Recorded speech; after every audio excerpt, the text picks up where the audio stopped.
సరే ఇటు కేటీఆర్ గారు ఫస్ట్ టైమ్ వైసీపీ ఓటమి పైన రియాక్ట్ అయ్యారు. అంటే జగన్ ఓడిపోతారని చెప్పేసి ఊహించలేదు. ఆశ్చర్యం కలిగించింది. అయినా 40% సీట్లు సంపాదించారు. ఓట్లు సంపాదించారు.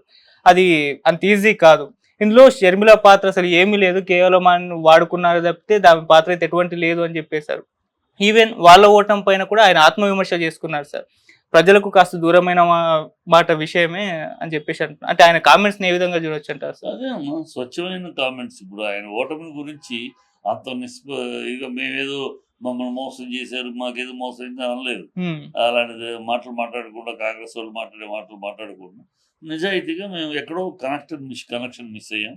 కొన్ని విషయాల్లో మేము మా ఆలోచనలో తప్పయింది. సో, నిజాయితీగా ఒప్పుకున్నాడు. సో, ఆటిని కరెక్ట్ చేసుకుంటాం. ఓకే. కరెక్ట్ చేసుకొని ముందుకెళ్తాం ఓకే. అని చెప్పి ఒక నిజాయితీగా అదే కావాలి. ఓడిపోతాం, గెలుస్తాం. రాజకీయాల్లో అధికారం 10 ఏళ్ళు ఉన్న అధికారంలో ఇవాళ పోయిద్ది. మళ్ళీ రేపు వస్తాం. అది హ్మ్. వేరు. అది ఎప్పుడూ ఉంటుంది. గెలుపు ఓటములు రాజకీయాల్లో ఉంటాయి. కానీ గెలిచినప్పుడు ఒక రకంగా, ఓడినప్పుడు ఒక రకంగా మాట్లాడటం కాకుండా, గెలిచినప్పుడు ఎలా గెలిచాం, ఎందుకు గెలిచాం విశ్లేషణ చేసుకున్నాం. ఓడిపోయినప్పుడు ఇప్పుడు ఎందుకు ఓడిపోయాం, ఏ ఏ ఏ కారణాల వల్ల ఓడాం, మన తప్పులేంటి? బాబు ఓడిపోవడానికి ఎవరి మీదో నిందేసేయటం కాకుండా, మన తప్పులేంటి, మనం చేసిన తప్పులేంటి, ఓకే. విశ్లేషించుకొని కరెక్ట్‌గా చెప్పాడు బ్రహ్మాండంగా. 2 అలాగే అక్కడ హ్మ్. ఆంధ్ర విషయంలో కూడా వాస్తవం చెప్పి 40% ఓట్లు రావడం అంటే సాధారణ విషయం. అంటే 40% ఓట్లు అంటే 5,00,00,000 ఆంధ్రుల్లో 2,00,00,000 మంది వైసీపీకి వేసారని లెక్క. హ్మ్. 40% 2,00,00,000 3,00,00,000 వాళ్ళకొస్తే 2,00,00,000 2,00,00,000 మంది ప్రజలు ఆదరించిన పార్టీగా ఉందది. అవును. అది ఓడిపోవచ్చు. Number game. ఇక్కడంతా ఓట్లు ఎన్నొచ్చినాయి కన్నా సీట్లు ఎన్నొచ్చినాయి లెక్క. హ్మ్. నంబర్ గేమ్‌లో సీట్లు 11 వచ్చినాయి. అవును. అక్కడ ఎక్కడంటే వీళ్ళ ముగ్గురికి కలవటంలో పర్సెంటేజ్ పెరిగిందక్కడ. వీళ్ళ ముగ్గురు కలవటంలో విడివిడిగా ఉంటే వేరు. విడివిడిగా ఉంటే ఇంత సీన్ లేదు. 40% సింగిల్ పార్టీకి దీనికి ఉండేది. హ్మ్. కానీ ముగ్గురు కలిసేటప్పటికి అది మొత్తం ఏకమొత్తం అయిపోయింది. సో, అందువల్ల మనకు సీట్లు తగ్గినాయి. ఎక్కడెక్కడ ప 5,000 ఓట్లలోనూ 2,000 ఓట్లు ఓడిపోయిన సీట్లు చాలా ఉన్నాయి. అవును. సో, కనుక అయి అది ఓపెన్‌గా చెప్పాడు. షర్మిలది నిజంగానే ఆయన చెప్పి షర్మిలది ఏమీ లేదు. ఊరినే హైప్ చేసుకుంటది అంతే. ఆ అమ్మాయికి ఏమీ లేదు. ఆ అమ్మాయి నిన్నటిదాకా తెలంగాణకొచ్చి నేను ఆడపిల్లని కాదు, ఈడపిల్లని అని చెప్పి తెలంగాణలో పార్టీ పెట్టి కాంగ్రెస్‌ని తిట్టి ఓ ఊగిపోయి ఇక్కడ చీపొమ్మను కానీ ఇక్కడ మూటగట్టు సర్దేసుకొని అక్కడికెళ్ళి ఇప్పుడు నేను ఈడపిల్లని అంటే ప్రజలు అంత ఈజీగా అంగీకరించరు. హ్మ్. ప్లస్ ఆ అమ్మాయి రాజశేఖర రెడ్డి వారసురాలు అనడానికి కూడా యాక్సెప్ట్ చేయరు. ఓకే. ఎందుకంటే రాజశేఖర రెడ్డి గారు బతుకుంటే ఎప్పుడూ అమ్మాయిని రాజకీయాల్లో దింపలా. హ్మ్. నా చనిపోయినాక వెళ్ళావు. వెళ్ళటం కూడా ఎందుకెళ్ళావు నువ్వు? నిన్ను పిలిస్తే కాదు నువ్వుగా దూరావు. వాళ్ళ విజయమ్మ గారు వెళ్తా ఉంటే ఆవిడకి కాళ్ళు నొప్పి హ్మ్. పాదయాత్ర చేయలేనంటే, భారతి వెళ్తానంటే, కాదు వదిన నువ్వొద్దు నేనెళ్తాను. నాకు పిల్లలు పెద్దవాళ్ళయిపోయారు. నాకు పెద్ద బాధ్యతలు లేవిప్పుడు. నీకింకా పిల్లలున్నారు, పనులున్నాయి. అమ్మ ఆరోగ్యం బాలేదు ఇయన్నీ చూసుకోవాలి. నేనెళ్తానని వెళ్ళావు. వెళ్ళేసి ఒక దుర్బుద్ధితోటి వెళ్ళావు. తర్వాత అతను వెళ్ళావు. వెళ్ళిన తర్వాత పాదయాత్ర అయినాక నేను బాణాన్ని జగనన్న విసిరిన బాణాన్ని అన్నావు. అయన్నీ బాగానే ఉన్నాయి. తర్వాత ఏం చేసావు?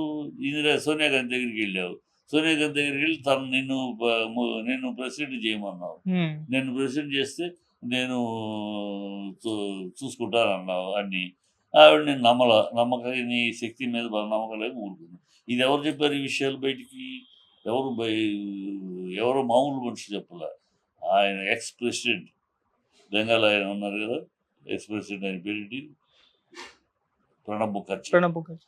ప్రణబ్ ముఖర్జీ గారు. హ్మ్. ఆయన గొప్ప మనిషి. హ్మ్. ఆయనేమి అందరిలాగా చిల్లర రాజకీయాలు చేసినవాడు కాదు. గొప్ప రాజకీయాలు చేసినవాడు ఆయన. ఓకే. ప్రెసిడెంట్‌గా చేసి ఆయన ఆత్మకథలో రాశాడు. హ్మ్. తన సముఖంగా తనుండగా తన ఎదురుగుండా జరిగిన డిస్కషన్ ఇది. ఓకే. ఏది ఈ అమ్మాయి రావటము, సోనియా గాంధీని అడగటము, ప్రెసిడెంట్ చేయమని అడగటము, దానికి ఆవిడ సుముఖంగా లేకపోవటము, నువ్వు వెళ్ళిపోవటం ఇయన్నీ ఆయన రాశాడు. నా ఎదురుగుండా జరిగింది. సో, నీ దుర్బుద్ధి అది. తర్వాత ఆయన అధికారంలోకి వచ్చినాక నీ మొగుడిని తీసుకొచ్చి ఒక 6 ఫైల్‌లు రిజెక్టెడ్ ఫైల్స్, కాన్సెల్ అయిన ఫైల్స్ క్లియర్ చేయమన్నావు. హ్మ్. అది నేను చేయను అన్నాడు. నేను అధికారంలోకి వచ్చింది రాజకీయాల్లోకి వచ్చింది సీఎం అవ్వాలని పోరాడింది ఇందుకు కాదు. ఈ రిజెక్టెడ్ ఫైల్స్, ఈ బ్లాక్ ఫైల్స్ క్లియర్ చేయడానికి కాదు. నేను చేయను అన్నాడు. మీ అమ్మని పిలిపించి అడిగిచ్చావు. మీ అమ్మ చెప్పినా ఆయన నో అన్నాడు. అందుకని మీరందరూ కట్టకట్టుకుని అతని మీద ఇవన్నీ ప్రజలకు తెలిసిన విషయాలు. నువ్వు ఇక్కడికి వచ్చి ఇప్పుడు వచ్చి ఏదో అంటే అందరూ రాళ్ళేస్తున్నారు, నేను ఒక రాయేస్తాను అన్నట్టు కొత్త తప్పితే చంద్రబాబు చక్రవ్యూహంలో పడిన పక్షి తప్పితే ఇంకేం కాదు. ఆ అమ్మాయి ఏమి nothing. She can never be anything. She will be nothing. అంటే సార్ వైసీపీ ఓటమి పైన కేటీఆర్ గారు కూడా సందేహం వ్యక్తం చేసినట్టుగా ఉంది సార్ ఆయన చెప్పిన విధానం చూస్తుంటే. కేటీఆర్ గారు అంటే అది ప్రజావాక్యం. కేటీఆర్ అన్నమాట తన యొక్క అభిప్రాయం, అందరి అభిప్రాయం అదే. ఆ టైంలో ఎవ్వరు కూడా ఓడిపోతాడు అని ఎక్స్పెక్ట్ చేయాలి. ఓడిపోతాడు ఎవరు, ఎందుకంటే అన్ని సర్వేలు ఒకటో ఇద్దరు ఇది చెప్పారు, కానీ అందరు సర్వేలు 6 నెలల నుంచి ఇదే చెప్పారు. మరి ఈ ఆఖరి నిమిషంలో కొన్ని విషయాలు దెబ్బతిన్నాయి. కొన్ని విషయాల్లో ఈ ల్యాండ్ టైటిల్ యాక్ట్ అనే దాన్ని వాడు గట్టిగా ముందుకు తీసుకెళ్లారు. దాన్ని తిప్పికొట్టడం ఆ సమర్థత సమయం లేకపోయింది. అది చాలా తప్పుడు ప్రచారం అది. ఎందుకంటే చంద్రబాబే వాళ్ళ తెలుగుదేశం పార్టీనే అసెంబ్లీలో ఈ స్కీమ్ను పొగిడారు, బ్రహ్మాండంగా పొగిడారు. ఇది అందరూ ప్రతి ప్రభుత్వం చేయాలి, ఇది రష్యాలో చేశారు, రాజస్థాన్లో చేశారు, అక్కడ చేశారు, ఇక్కడ చేశారు, పొగిడాడు పోయేవాళ్ళు. ఇలాంటిది నీతి ఆయోగ్ గొప్ప సూచనలు చేసింది, అన్ని రాష్ట్రాలు చేయాలి. దాన్ని వీళ్ళే పొగిడిన వీళ్ళే కరెక్ట్గా ఎలక్షన్ కొంచెం ఓటింగ్ 4 రోజులు 1 రోజుల ముందు నుంచి మొదలెట్టారు. ఇది మీ ఆస్తులు లాగేసుకుంటారు, మీ పొలాలు లాగేసుకుంటారు. ఇది ప్రజలు నమ్మేశారు. అది ఏంటి అక్కడ వాళ్ళ బొమ్మ కూడా వేయటం, జగన్ బొమ్మ ప్రభుత్వం తరపు జగన్ బొమ్మ వేసుకున్నాడు, ప్రభుత్వ అధిపతిగా వేశారు. అది వాడుకున్నాడు చంద్రబాబు. ఆయన బొమ్మ ఏంటి, సో మీ లాగేసుకుంటాడు ఆయన.